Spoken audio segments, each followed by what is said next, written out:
Hello everyone. So hope you are well and safe. So I am Jadavati, and on behalf of Research Scholars Forum IIT Bombay, I welcome all of you uh, for the fourth talk of our post PhD opportunity series.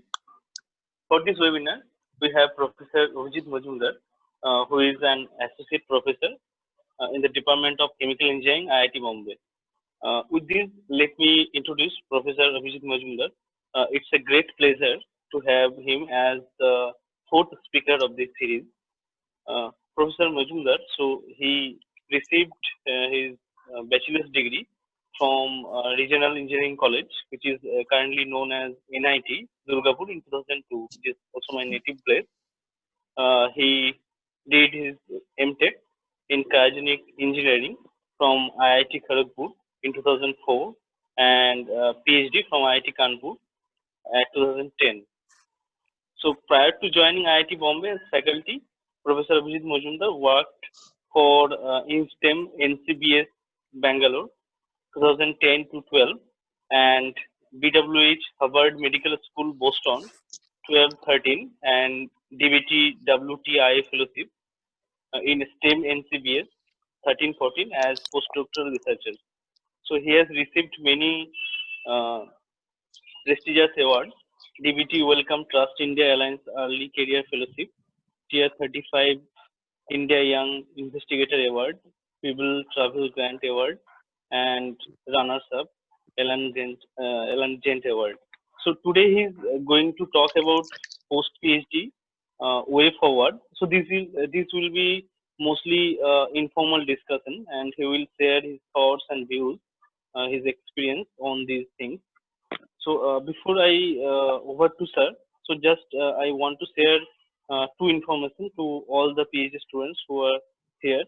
So as you know that RSF IIT Bombay team is working on the mental health of PhD scholars. So we are planning to organize a webinar. So it will be a panel discussion on the mental health issues of the current PhD students, because you know you are working from home, so a lot of stress with you. So this is we have already floated Google form to know the issues. So I will request to all of you, those who are facing any issue, just fill the form. It is anonymous, so we'll only can know your issue. So your issue will be addressed with the experts in our panel. And the second thing is that you are also aware that there is a proposed fee hike, which is so we are already in a discussion with other team members, other student bodies. So we will let you know what is the plan and how we will move for that.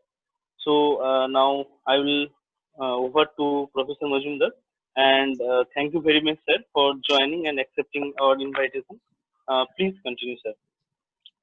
Okay, thank you, Jadupati and the RSF team for this opportunity to kind of share my thoughts with our PhD students regarding what to be done after PhD or the different opportunities, etc. So, and thank you for, thank you all for joining for this webinar on this Sunday evening. Although nowadays almost every day feels like Sunday, that's a separate issue.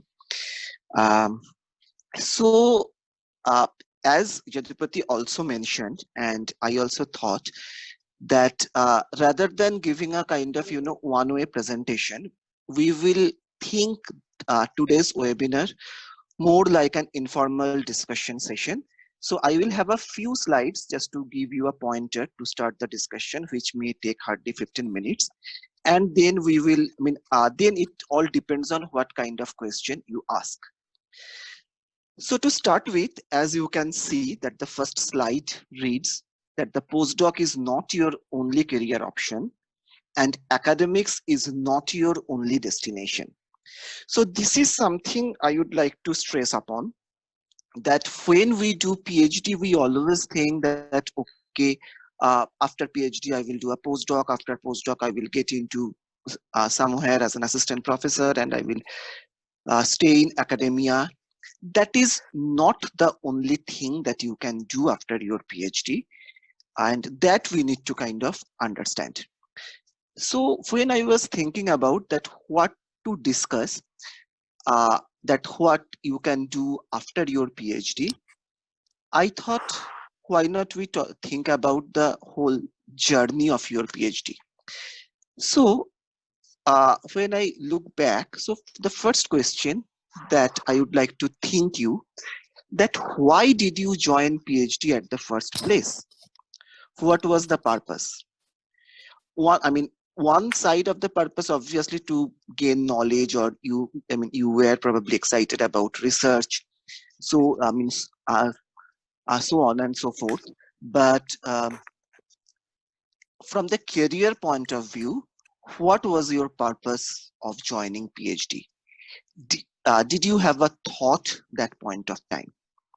So that is something like purpose, and how that purpose changed or not changed during the process of your PhD. Many of you are in different stages of your PhD, but still, I think this is something we all should kind of look back and think upon.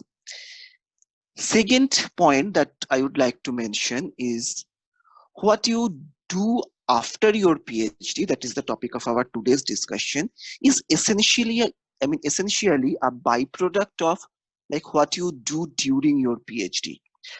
How you manage your PhD, how you perform in your PhD, how you function during your PhD tenure determines greatly what we will be doing afterwards. And there I have put the word hard work.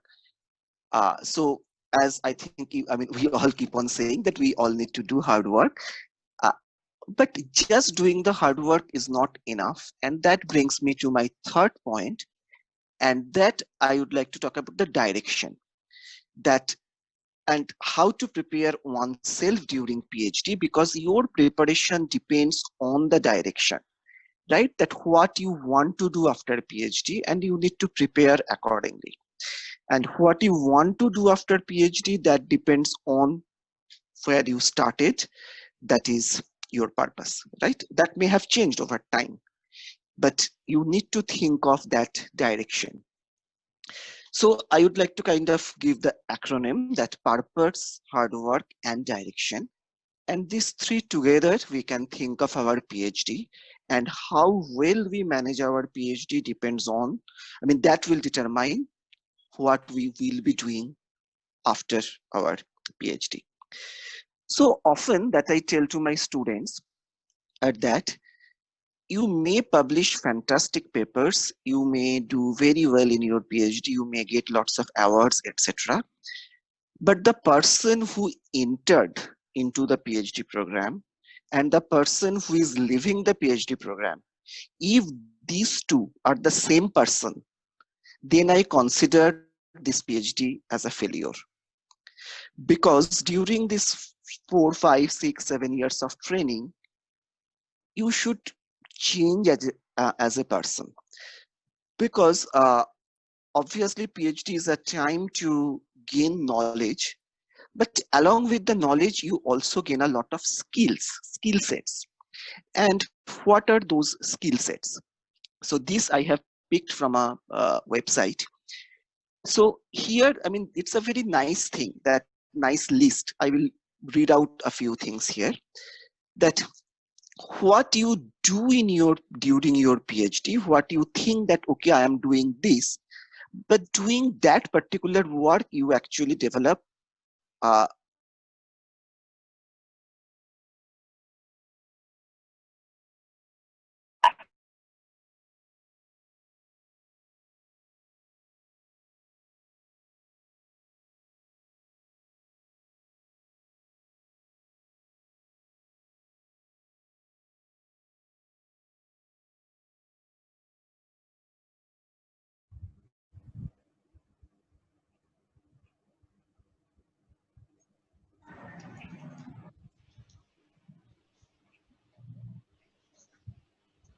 Hi, sir. Your voice is not audible.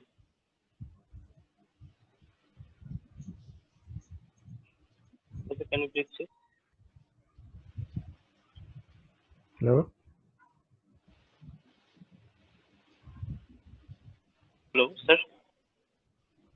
Hello. Yes, sir. Hello, sir. Hello.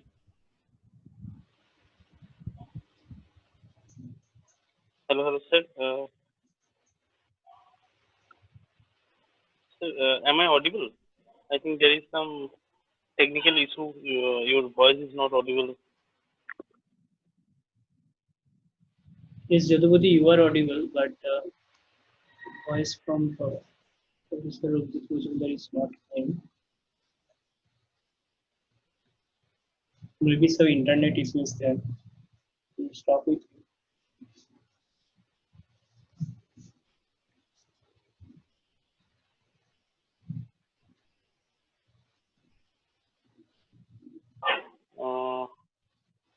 Sir, if you please can hear, your voice is not audible. Please check.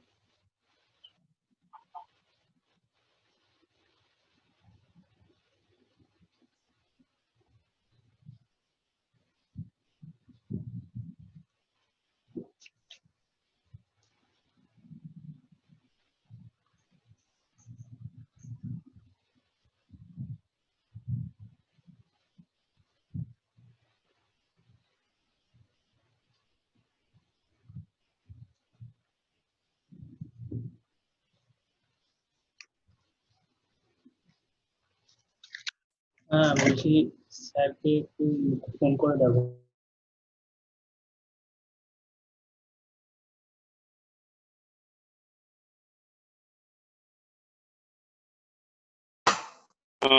Hello, everyone. So, if I am audible, so Professor Majumdar has lost his internet connection, so he is just trying to join. So, just a minute. Yeah. Professor Majumdar has lost connection. Hello. Yeah, so he is just trying to join again. So, please, we're sorry. Just wait for a minute. He will join.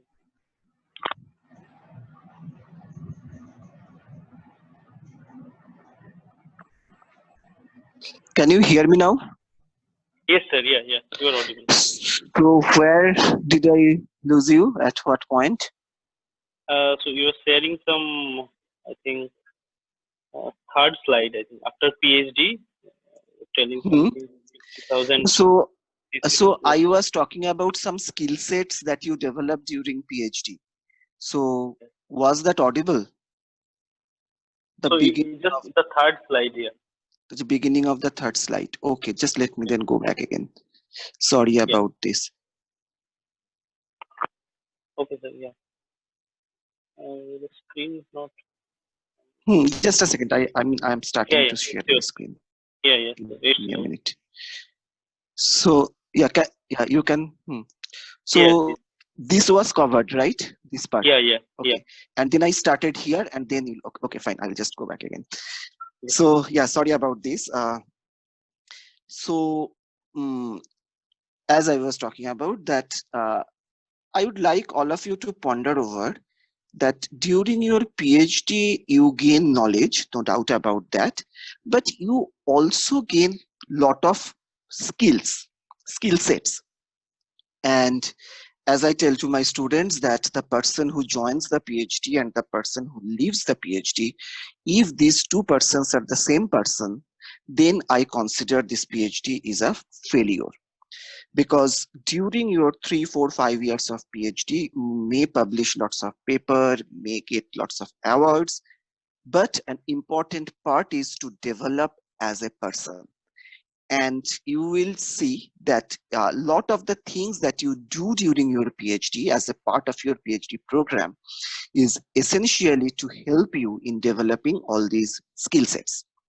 And then I was discussing about these skill sets that when you write your thesis, that essentially prepares you to organize a huge amount of data and to present that in a coherent way, in a logical fashion, so that your audience can follow the logic, the flow of reasoning. So that is not a very easy skill, but that you develop when you write your thesis or even write your work progress, annual work progress reports. Second point you can see here is the negotiation skills. So some of you may have multiple supervisors. I had two, and the people who have multiple supervisors, they know that the supervisors always don't get along. They may have very different viewpoint, different thought process, different ideas. And then as a student, as a PhD student, you have to do the negotiation that how the PhD will go, what work, what experiment, what theory you will do and what you will not. And when it comes to the negotiation skill, it is not that only with the supervisors, but also, I mean, as all of you know, you need to negotiate with your lab mates. Not all lab mates are easygoing. You need to negotiate with other lab members because your lab may not have all the facilities that is required. So you need to kind of take someone from the other lab for tea or for beer and kind of get access to that lab, the equipments, etc. You also negotiate, with the office staff, with the the suppliers. So you learn the negotiation skill 360-degree with everyone around. Obviously, we all learn how to analyze a lot of data. You learn a lot of statistics. You learn the meaning of or the different way of presenting your data using different types of graphs and tables, right? Some of you who do the interviews for your research project, particularly maybe from the social science background, they also learn how to kind of bring quantitative aspect from some qualitative answers, right? You learn about confidentiality. That's a very important point, that you learn that how to maintain confidentiality. Then you did your PhD, that itself tells that you can work with minimum supervision as well as part of a team. So you can do both. You can work under supervision and also as a part of the team. And the word minimum here is important because what, at least as a guide, we expect that obviously in the first year you will need a lot of handholding, but as the time progresses, we expect that you will be doing your work more independently. Maybe you have organized a conference, you have taken part in the organizing team of different conferences, and that has event planning skill. I will ponder upon it later.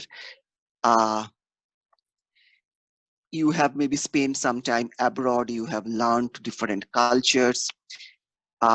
You took part in science communication and public engagement, and that is very important, that starting from your annual progress seminar, you have probably given lots and lots of talks during your PhD. That makes you a good public speaker, and that also tells you how to do communication. Often I tell to my students that explain your PhD work to your family members, to your grandparents, even to the mess workers, because that helps you in two ways. Number one, that explain your PhD problem that helps you to understand your PhD problem better without using lots of jargons. Also, that will make you a good communicator, and that will be important post PhD. So as you see, all of the things that I am mentioning here, all these skill sets are important in life. You take any possible occupation or job, and there all these skill sets are required.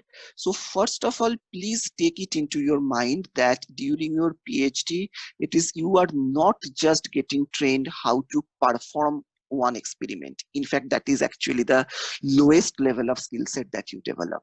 What you develop is understanding, logic, reasoning, presentation, negotiation, all these skills. One more slide here. That is, you find a new problem often your supervisor tells you that read the literature and find the problem, or you identify the problem, you identify what to do next. That is because your supervisor wants you to, wants the skill again to develop in you, that from a given set of information that is available literature, can you find the lacunae, can you find the gaps, and then can you propose that how to solve that gap. Then a few things that is not listed here. One is troubleshooting, starting from your equipment going bad, to experiment failed, to theory not working, to debugging your code. You do a hell lot of troubleshooting, and you also do the troubleshooting like the AC in the lab is not working, or there is a dead rat somewhere in the lab at some corner and you need to find it out where it is. So you do all these different types of troubleshooting, and that prepares you not just for academic position and not just for uh, uh, just a postdoc or research position. That actually prepares you a lot of different job opportunities, and that you need to think of. So I will just talk about a few of the research opportunities now, and then I will kind of, not research opportunities, career opportunities, and then I will hand it over to the audience. So obviously, as you all know, that academic is one of the option, but then you think yourself, ask yourself what you want in academia: teaching, research, or you want both teaching plus research, the way we do it in IITs. And depending on that, you need to select, you need to decide where you will apply. Again, you have to go back to the purpose, that what was my purpose. When we come to the academia, in the academic setting, after your PhD, you are eligible not only for a assistant professorship or that kind of position, also inside the academic setting, you are eligible for like the positions like safety officers, R&D cells, like our Dean R&D cells. There we have lot of PhD degree holders. In the patent office, in the biosafety office, even in sign. So there are a lot of the PhD positions. There are a lot of the PhD degree holders are needed in all these positions. Within the research ecosystem, there are positions such as grant advisors or the research officers, that is in DBT, DST, ICMR, CSIR, all these government positions. And again, there they need PhD degree holders.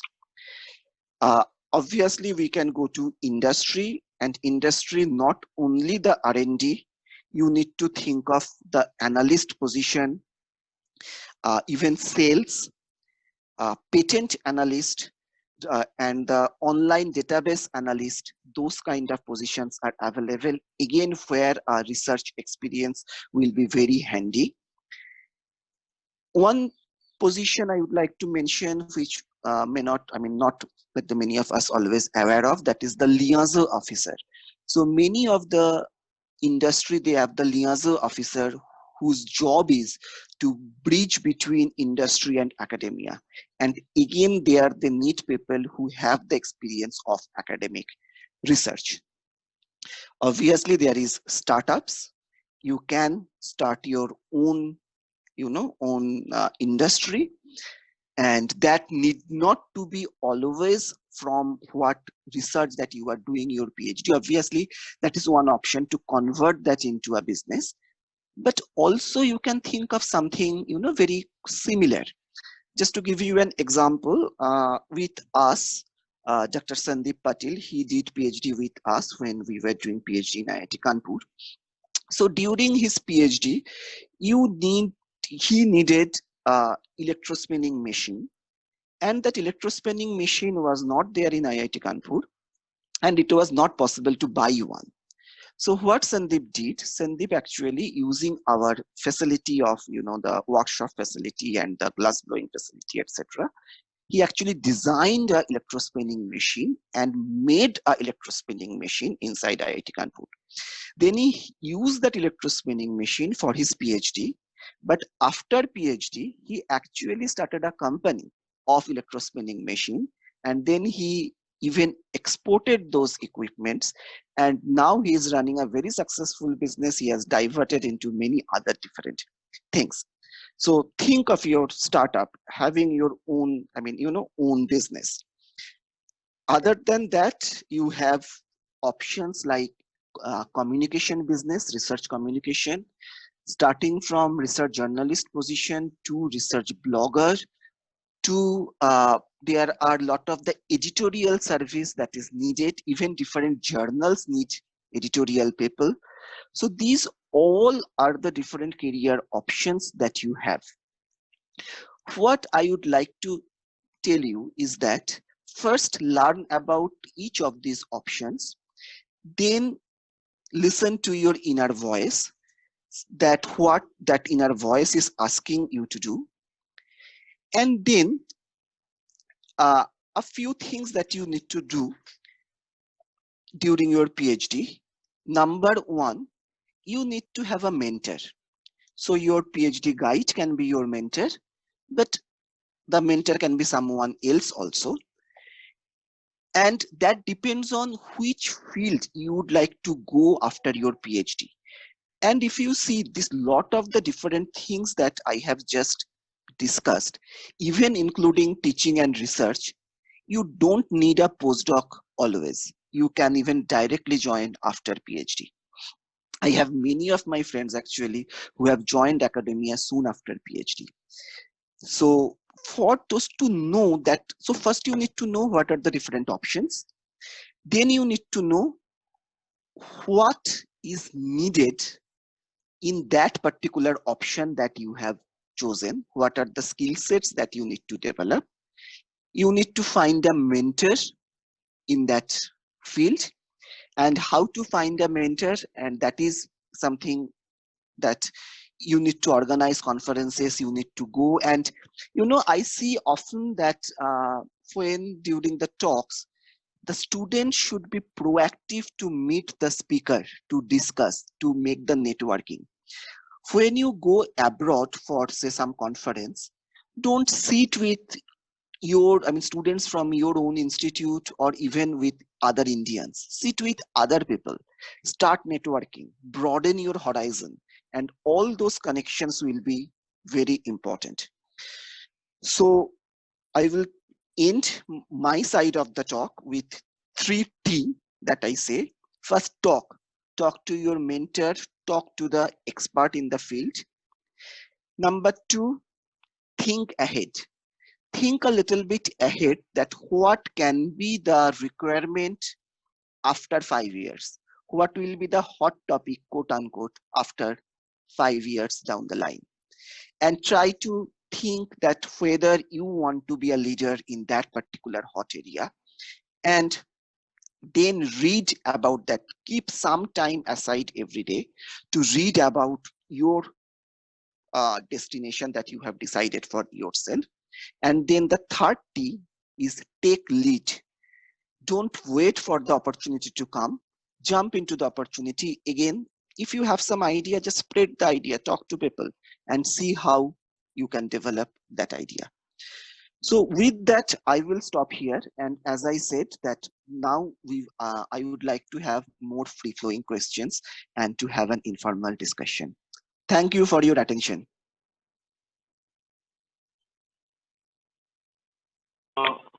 Okay, sir. Yeah. Thanks. So we should take the question from chat box first, and then we'll ask for live interaction. So Sure. first question I can see, what to look for in a potential postdoc PI. Okay, what to look for a potential postdoc PI? Good question.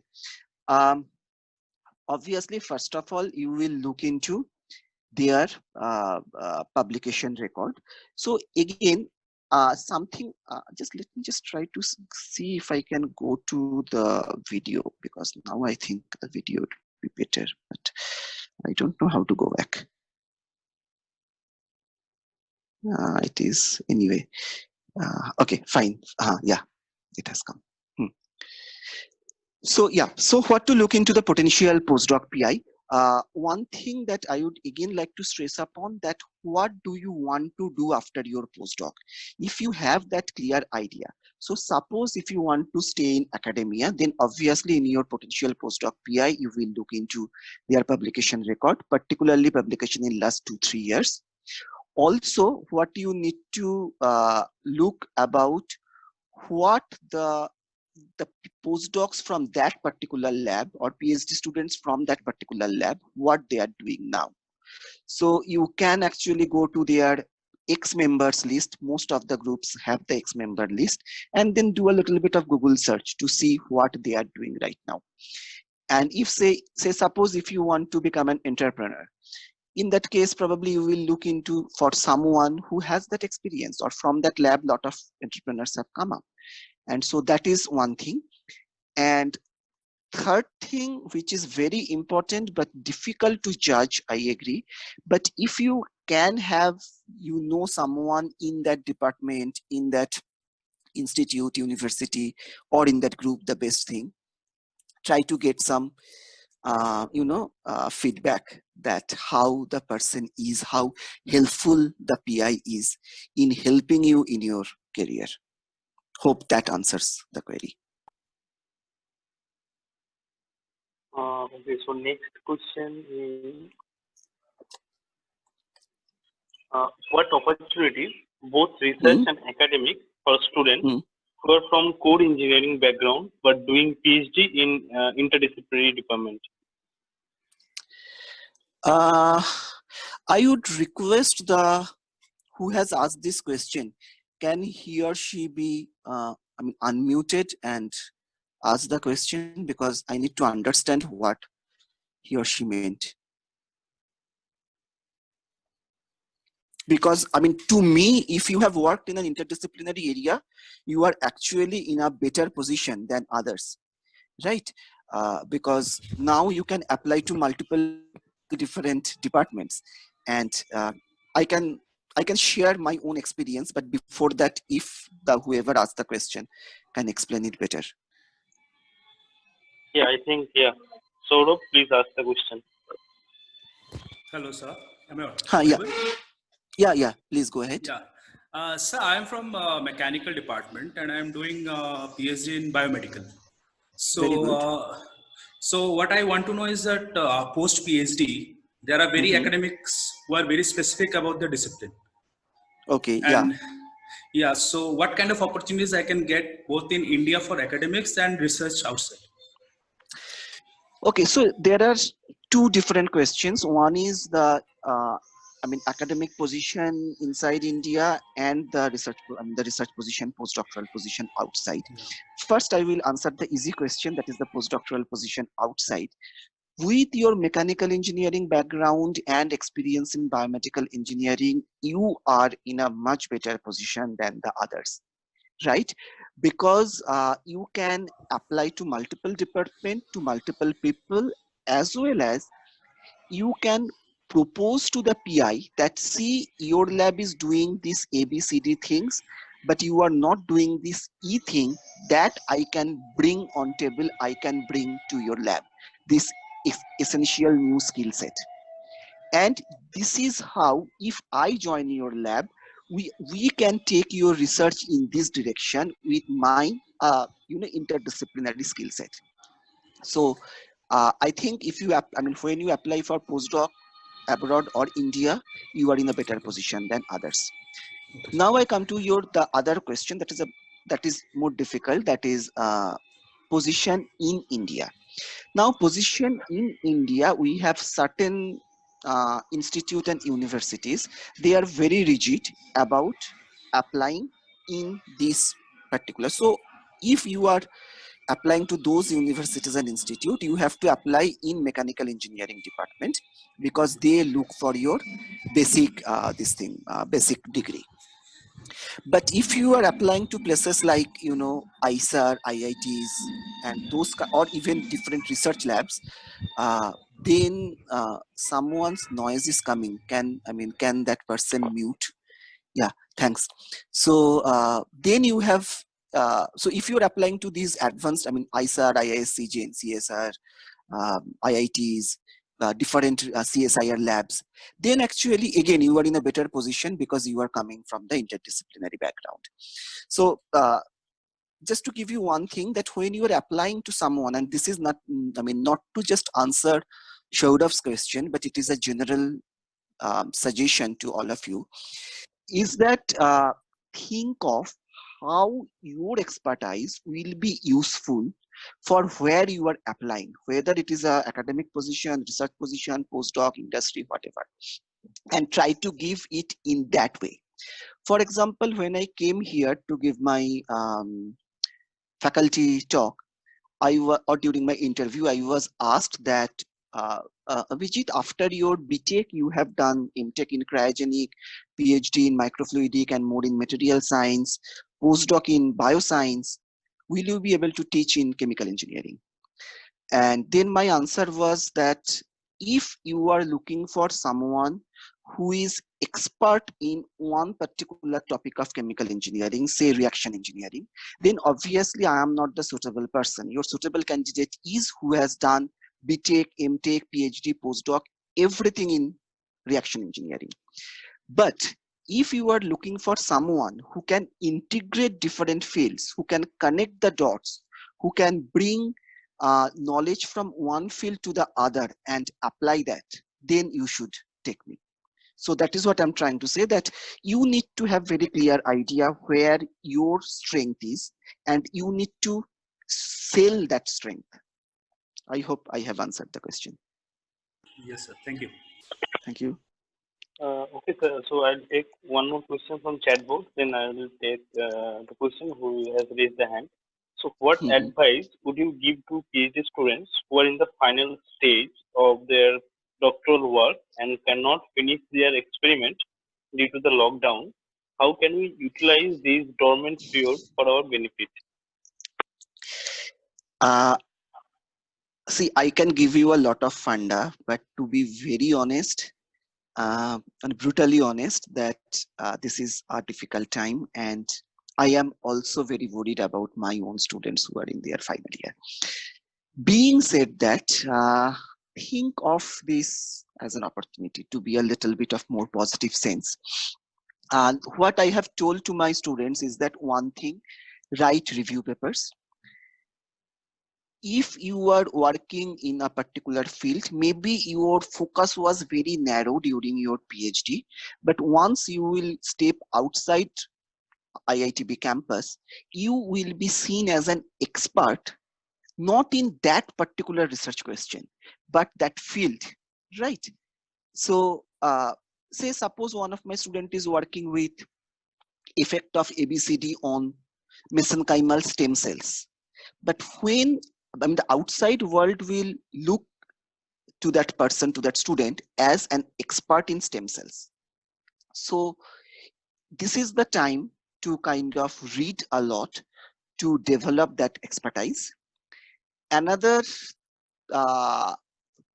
thing to learn is how to do good presentation in terms of making graphs. And you may have that skill, I don't know, but I have seen many students who are not that great in kind of making graphs in a different ways. We just make graphs in one certain way, but how to make different kind of statistical analysis, which again, another weak point for many of us. If there is some associated experimental skill, because I assume you are coming from an experimental lab, if there is an associated experimental skill, you may not do that experiment right now, but this is the time to learn the background of that and develop that skill. If you are not that great in terms of writing skill, it is a good time to join some writing course and develop those skills. So essentially what I'm trying to say here is that as you are not being able to work in your experimental lab, look into this, that where you have lacuna, where you have gap, where you need to improve and work upon that. I think 80% of the things you will not need a lab. Thank you. Okay, sir. So I will take a question. Who want to ask you? Jasmine, could you please ask your question? Good evening, sir. I'm Jasmine. Good evening. Yeah, hi, I'm Jasmine. from Biosciences and Bioengineering Department, and I am in my second year of PhD. I have a question that what if we wish to settle abroad, then what options do we have apart from postdoc?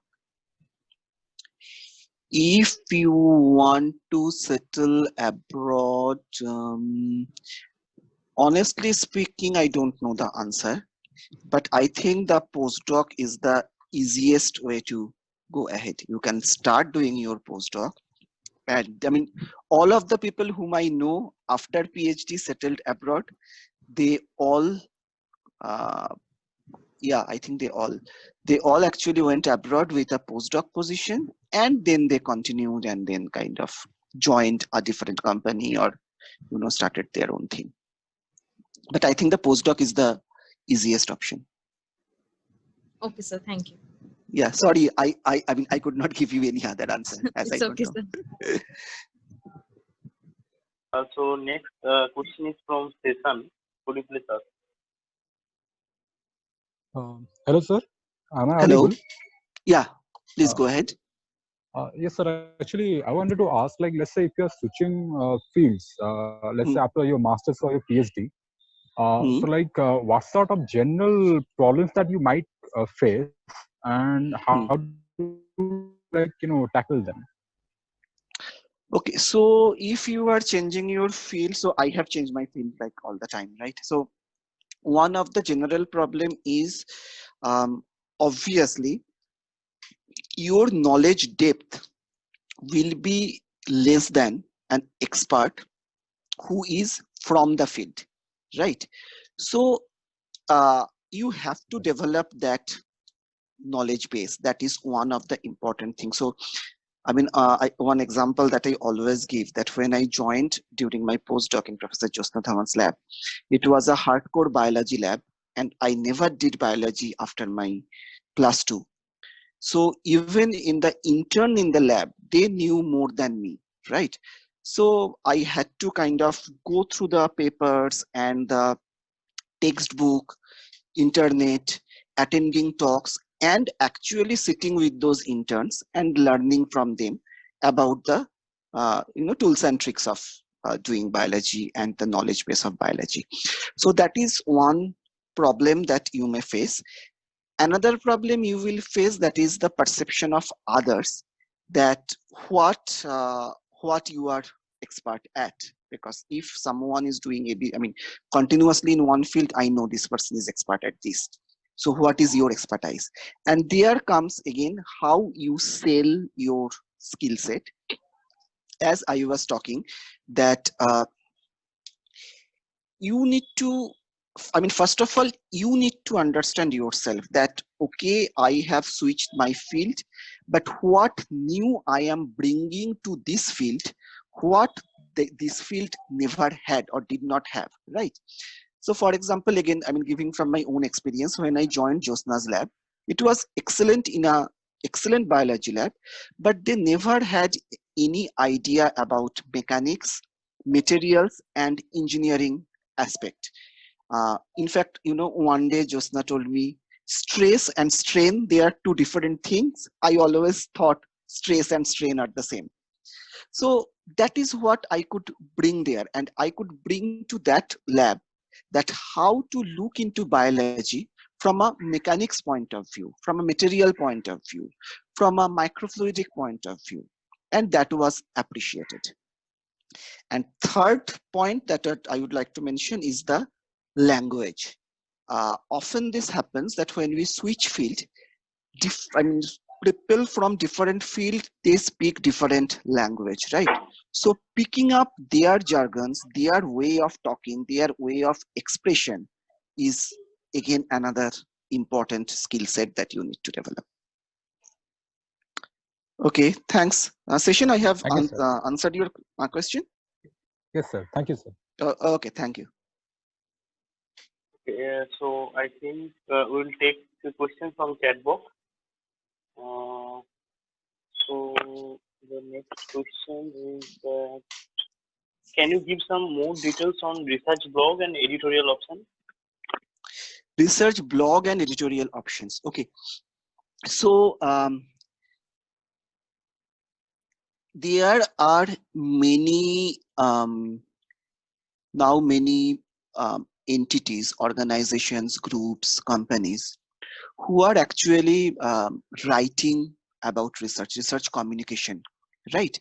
In fact, IIT Bombay is in with MOU with a group called Gubbi Labs, and they publish something called Research Matters. So they are actually they take our research and then they convert that into a language that is easy to follow. Okay, so there are many of such groups, and that you need to Google and as I said, talk to those people, just write to them, take lead that, okay, I am interested in this area and can you help me? Another point is also to get attention of people. And if you are good at writing, actually there are very few people, you will be really valued if you can convert a complex scientific thinking or scientific knowledge into a simple language that people can understand. And if you have that skill set, you can start your own blog and advertise that blog in, say, Twitter, and you won't believe how quickly people who are in this business, they will notice you and pick you. Oh, there is a good person who can do this, right? So use social media if you are good at that, right? If you think you can make good science videos, make those videos. Take the take the lead, right? Just take the research problems which are floating around inside IIT, talk to the PI, respective PI, take their permission and make short videos. Who knows, even your department might be willing to host it in there. And once you get that exposure, you will see other people will notice you and they will pick you up. You don't need to actually find them. Scientific journalism is another thing. For that, you need to apply to the newspapers and media. And again, there are PhD degree holders.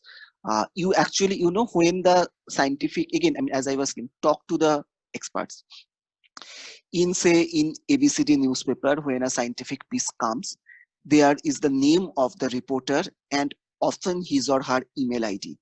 Write to him or her, say that, oh, I liked your piece, that is very interesting, and I am also interested in do this thing, can you guide me? If you write to 5 people, maybe one will answer, and that person will help you to take you forward. Thanks. Over. Yeah, so one more question. So in order to join an academic post with teaching and research, what are the pros and cons of doing postdoc?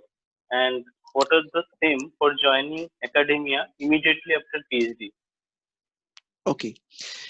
So if you are planning to join in places where research and teaching both happens on a serious, in a serious way, research happens everywhere, but not that serious way. Generally, their requirements are high. Say, for example, in IITB Chemical Engineering, we generally don't take people without at least 2 to 3 years of postdoctoral experience. But that is not true across the department. Even in IIT Bombay, I know departments where people join soon after their PhD, right? So, whatever I'm telling, everything boils down to one point, and that is very important for you to understand. That is, try to understand the requirement of the where you want to go. Say, for example, I get emails from people who are doing PhD or postdoc abroad, and then they ask me, is my CV suitable to apply to IIT Bombay? Now the point is, for some people, yes, I mean, I was also uncertain, right? But for some of the CVs, it is pretty clear that it is not suitable for IIT Bombay. And that one can understand to do a little bit of research that who joined in that intended department in last 3 years and how is their CV, and compare your CV with their CV, and you will get the answer yourself in many of the cases. So that is what I'm trying to say, that if you do a little bit of research, that that different ISARs, IISc, IITs, different departments where you are planning to apply, and check their last few recruits, and you will get an idea that what kind of people they are recruiting, and you will get an idea that whether you need a postdoc or not. If you are planning to apply to many of the NITs and universities, many of the places you don't need a postdoc and you can directly apply. Pros and cons. Pros, number one, when you go for a postdoc, and that is another point I would like to emphasize on, look for a postdoc lab which is a bit different from your PhD lab. Develop your own identity which is a bit different from your PhD supervisor. So where was I? What I was telling. So all of many of these different places you don't need a PhD, and so you can directly apply there. Yeah, pros and cons. So pros is that if you go to a lab, I mean for a postdoc, and if this postdoc lab is little bit different from your own lab, you develop new skill set. Generally, you develop new research questions, research ideas, new experimental skill. A very important point is that you develop connections abroad, which you will need during your independent career. You get exposed to a different culture. That is again very important, different work culture. So all these are pros. Cons is that number one, obviously your age goes up, and in academia, unfortunately, I don't support it, but it is there. 35 year is a boundary, so you should not cross. So that is a very important point. Actually, remember, the people who are planning to apply to academia, start applying by the age of 32, 33. Don't go beyond that. So your age goes up. So that is one problem. Another problem is that if you got into a postdoc, you do a 2 to 3 years of postdoc, but without much output, which may happen with anyone. But then that may start going against you.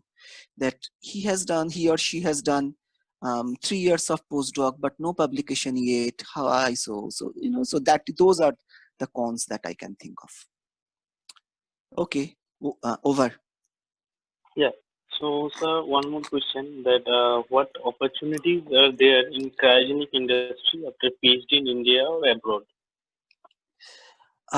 These specific questions, it is difficult for me to answer because I did my MTech in cryogenic, but that is in 2002 to 2004, 15, 16 years ago. Sorry, the specific answers I don't know. But yeah, there are lots of gas separation industries which are there in India and abroad. They need cryogenic people. High physics labs and different, physics, they need cryogenic people. But yeah, more than that, I cannot answer.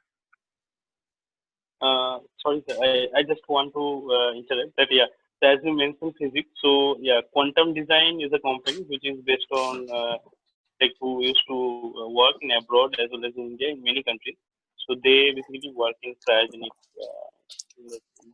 Most of the devices are like cryogenic systems, so they may require these cryogenic PhD students, or this might be opportunity. Yeah. So next question is super magnet, superconductivity, wherever people work with superconductivity, super magnet, they need the cryogenic people. Yeah. Yeah. So someone asked for advice from you for the first year PhD students how to make the best of this journey. Oh, number one is make a good rapport with your lab mates and with your supervisor. Okay, that is very important. Unfortunately, I mean, we are talking about the mental health, etc. Your mental health, your happiness depends a lot on your lab, your supervisor, your lab mates. So make a good rapport with them. That is number one. Learn that how your supervisor functions. Again, your PhD is very much your supervisor dependent. So learn how he or she functions, because every one of us, we function in different ways, right? And I mean, some of us would like to have more regular meetings. Some of us want that, you know, the student do things independently. Some of us want very structured discussion, some of with a agenda item and pointed. Someone, I mean, some of us wants more free flowing. So try to understand what your how your supervisor functions. Number one. Number two. Number one was with rapport with your lab mates. Number three is attend talks as much as you can, particularly for first year, second year PhD students. Department, outside departments, wherever you can see some talk is happening, go and attend the talks. You may not understand 80% of that. That's okay. Just to listening to those talks, getting those information, you know, through your ear inside your head is good that point of time. And you will see that how that help you to connect the dots slowly. Read your literature thoroughly. And something that I tell to my students, that something called 100 paper thing, that you first have to read 100 papers to kind of and I mean literally 100 paper, and you will see that first 10 paper you feel difficulty, next 10 paper you understand. So there is a series of that. I mean, there are actually this 100 paper theory, so you can read that. And number four, and that is again very important, as I again keep on telling to my students, make your family members, your near and dear ones, part of your journey. Okay, that is not always easy, but often what happens that we think, no, my parents don't understand my research work, my fiance or my lover and my partner, he or she will not understand what I am doing. Don't think it in that way. It is your responsibility to make the other person to understand what you are doing in their language. And once they will understand, you will see that they will, I mean, you will have a much happier journey through your PhD, because then they will understand why you need to spend late night in the lab, why you forget to call someone on their birthday. They will understand your journey better. So I think this, for the first year PhD students, I will say only these four things: rapport with your lab mates, understand how your supervisor functions. Sorry, 5 things: read 100 papers, attend as much talk as you can, and communicate with people around you, your parents, your siblings, your cousins, your relatives, your partner, as I said, your mess worker, the chia canteen person, your office, your department office people. Talk to them what research you are doing. You will see they will help you in next, you know, your third year, fourth year, when you need, I forgot to submit this report. The last date was yesterday. Can you please push it there? And they will help you that point of time. So build up those rapport. Over. So one more question. It's a technical question, that is it allowed to paid video in IIT, scientific video? So that is what. So can you just repeat the question again before I answer? Yeah. So is it allowed to create videos, especially scientific video in IIT? Got it. Yeah. So that is what I said. you need to first talk to the respective PI, right? And the respective PI will tell you whether that video can be made and how far, how much that video can be made, right? And once the video is made and the PI approves that, okay, this video is fine, then before publishing it in any social media, you can drop an email to our PRO, Public Relation Officer, keeping the respective PI in CC that you have made this video and PI has approved the scientific content and you want to advertise it, and the PRO or IIT administration will not object. And as I said, if your video is good, you can actually talk to that particular PI or even the department if the PI web page or the department is willing to host that video. Many of the times they might be. Over. I'll take a few quick questions. The next question is that will student exchange program in PhD help in our profile? How much Absolutely. grade or time for the application? Absolutely, it helps. So I mean, I think the one-word answer is it helps. It helps in a lot of the ways. So if you get a chance to apply for your, so actually this brings to me another point which I forgot to mention, is that okay, just let me answer this and then I will go to that. So look for the different student exchange program, talk to your guide, and then if he or she is fine with that, apply for the for exchange programs. That really helps, because that, you know, as I was telling you, that during your postdoc you get a chance to see how other people work, you can see the different culture, etc. So that helps, and that also improves your CV. And often what we have seen, a student's approach to do their work, to think about the problem, changes hugely once they, you know, have that spend some time in some other lab, and they actually start with a very fresh new ideas, new connections.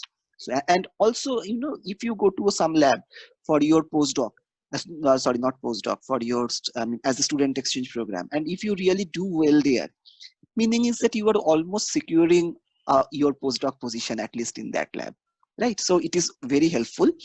The point that I forgot to mention earlier, if you are thinking of doing postdoc, look for different fellowship, the postdoctoral fellowship available for Indian students. Do Google search for those fellowships and see what are the procedure to apply.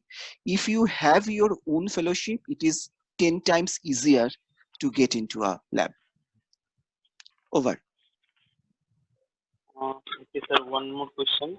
That you talked about these read 100 papers. So is there any structured way of reviewing literature? Okay. Yes, there is a structured way, but whosoever has asked this question, I request you to mail me. I will send you, because, you know, this is a part of the research communication course, and I take at least 3 weeks to kind of tell students how to do that. So one thing I can tell you, that you can start with a review paper, which is take 2 review papers, one which is one which is latest, and one which is kind of published 10-15 years ago. And you can start with those 2 review papers. Don't try to understand everything at the beginning. Just read and try to build even some vague ideas. As you progress further, you will see your ideas are becoming clearer and clearer. As I said, the first 10 papers, next 10 papers. So there is some kind of, you know, some structured way of doing it, but that will take a really long time to answer that question. You can surely mail me. I will be happy to reply. I will take 2 more quick questions. So it says that if someone has experience in industry and the Jadupati, PhD, can you be a bit louder? I can't hear you. Yeah. So if someone has experience in industries and did PhD, how he or she fare in getting into faculty position in IIT, ISC, NITs immediately after PhD. So you mean that you have a post-PhD industry experience? Yeah. Unfortunately, the names that you have mentioned, they don't consider the post-PhD experience much. They generally consider the pre-PhD experience much. They generally consider the post-PhD experience. But one thing is that if your PhD CV, I mean, during your PhD, your publication record is very good, then the department may consider that, okay, we need not to wait till the postdoc because then this person will cross 35, but he or she is a very good candidate. Let us absorb. So that is one aspect. But other than that, unfortunately, your pre-PhD industrial experience may not help much in most of the cases. But in some department like industrial engineering, that may help. Over. Yeah. So one more question: how does one start their startup? What kind of skills are required? What kind of skills are required? Okay. Yes, sir. So obviously, one biggest skill that is required and which we all lack. I mean, we means I'm talking to the many of us, we lack a bit. Think of a research problem from a business point of view. Okay, that your research problem might be very exciting, no doubt about that, but not necessarily in its present format it has a business potential. Or in other words, how to twist your present expertise or your present, the thing that you have in your hand into a business model. That is a very important skill set. And for that, what we need to understand is how the market works, right? Just to give you one example, that last year from our lab, we applied to big BIRAC, that is a grant to have a startup. We cleared the initial steps, and then the students and postdoc, they actually applied, not me. And then they were called for the final presentation. Now, I gave them some of the advice so how to do the presentation, which actually backfired, because my suggestion was more from a science point of view. And what happened is that the committee, they give the feedback that their scientific part is very good, but it lacks business model. So that is one thing that you need to develop. Obviously, negotiation skill is another thing. Communicating your idea in a simple way, in a 2 minutes, within 3 minutes talk, to sell. That is a very important part if you are thinking of starting your startup. Sign, they organize lot of the talks and workshop on this. Please attend those talks and these workshops. Over. So if you allow, I can take 2 more questions. Okay, I think okay, 6:15. Yeah, okay, fine. I'm okay. Okay, yeah. Thank you, sir. So I'll take 2 more questions and then we can. Yeah, I mean, are there a lot of the questions waiting, or what is the scenario? Yeah, so few more questions, like 4-5 questions are there. So I'll take 2 questions. So Last I mean, we can try to complete the 4-5 if there are only 4-5 left. Okay, yeah. Sure. So yeah, so you mentioned about the jobs.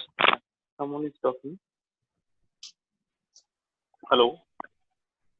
Yeah, hello, go ahead. Yes, someone is trying to ask question. Yeah. Could you please raise your hand? Excuse me. So, could you please raise your hand? Turn on my video. Yeah, sure. Hello. Sure. Just a second. Yeah, excuse me, sir. Excuse me, sir. Could you please ask the question? Am I audible? Yeah, you are audible. Yeah. Yeah, thank you very much. Sir, actually, 5 minutes back in this lecture of yours, you told 2-3 bullet points of writing a nice review article. Can you please tell me those 2-3 points once again? I guess it will hardly take a minute or two. I kindly request you, sir. To write review, 2-3 points to write review paper? No, I did not. No, sir. You were telling we can pick an article which was published 15 years back, like that. You were telling some methods, some good techniques for writing a good review article. So the question was to write so the question was how to do literature review for the first year, second year students. And there I said that that is a long answer. If you want, you can send me email. I will share the the articles with you. But just to start with, you can pick, so your research topic, ABCD is your research topic. Pick one review article that is the latest review article. So like that is published last year or this year. And take one review article that was published 10-15 years back. And you start with these two review articles. One will tell you how the field started, and another review paper, the latest one, will tell you where the field stands today. And once you get to know about these two endpoints, then building the rest will be easier. Okay. So one more question from Saurabh. Thank you so much, sir. Yeah, Jadipati, go ahead. Yeah, so Saurabh, please ask the question. Okay, so sir, I have a question about what you mentioned. So you said there are people looking out for PhD positions, PhD candidates who can actually end up joining editorial divisions of some publication. So aren't they also pro bono like reviewership? And if not, what are the actual requirements of such a position? No, so you will see that the reviewer is one thing, but in a so like when I named the editorial service, there are two things that I wanted to, I think I should clarify. One is from the established journals or the publication houses, and they publish advertisement and they look for people. And many of the times nowadays, they also look for not on site, but you can work from off site also, that they look for people. So that is one part. Another part is, when I mean it, when I said editorial service, I mean that there are a lot of the companies available who actually help others to write scientific article. Right, meaning not the fake article. Some people, so it is, basically they have the different categories. I can give them my data and my question, and they can kind of help me to write the article. But this is particularly for the people who are not from, whose native language is not English. Also, there are people who kind of write those research articles for pharma companies and other industries where people don't have the training. They do good research, but they don't have the training to write research articles. Also, these services, they help others. Say like, I can write my article, my research article, but I want it to be polished, and then I can give it to that editorial service, and they have the people who kind of go through it and polish it. So those, and again, many of those editorial services, not many actually, most of those editorial services, they work off-site basis. That is, if so, you can just apply to them. Again, you can Google, there are many of that one. You can apply to them, say that I am good. Then they will take you some online test. They will ask you to write some paragraph, etc. If they like you, then they will send you the assignment to do, and there will be as payment based on assignment, word limit, page limit, etc., etc. Okay, so okay, thank you, I understand. Okay, yeah, thank you. I'll take the last question. So, is there any university where there is no age restriction for postdoc? Like, if suppose someone has done his PhD at late 40. So for postdoc, I mean abroad, if you apply abroad for postdoc, there is no age restriction. Okay, nowhere. If you are applying to even India, they are, I mean, not many of the cases there are the age restriction. The postdocs are generally not age restricted. What I said about age restriction is when you apply for a faculty position. There you have a 35 years of age restriction in most of the places, even if it is not written on paper. But for postdoctoral position in abroad, there is no age restriction. My own student who was kind of 40 years old, who just joined as a postdoc in abroad. Okay. Okay. I think we should stop because questions Yeah. are there, but there is time constraint. Okay. So thanks, sir. Thanks a lot from on behalf of my team. I want to thank you for the wonderful talk. One second, sorry. There is someone who has said asking for my email ID. So you can write it down. Abhijit, Abhijit, Abhijit, Abhijit, M for Mumbai, Abhijit M @iitb.ac.in. But you know, as a PhD student, you should not ask my email ID. You should simply Google it. Thank you. Yeah. So yeah, I must mention our deep sense of appreciation to Professor Majumder for the great, wonderful talk, and also I want to express our sincere thanks for the excellent talk. So let the speaker thanks once again, and I thank all the participants who have joined, and also I extend my thanks to my team members who have worked hard for organizing this event during this pandemic situation. And one announcement I want to make, that our next talk is on 28th of June, Sunday, and the speaker is Professor Sarmishta from HSS department. See you on that day, and also please. So we are working on the fee hike thing. So soon we'll call some GBM to interact with you and to understand your problems. So thanks, sir, again for thank you so taking much invitation and giving such wonderful talk.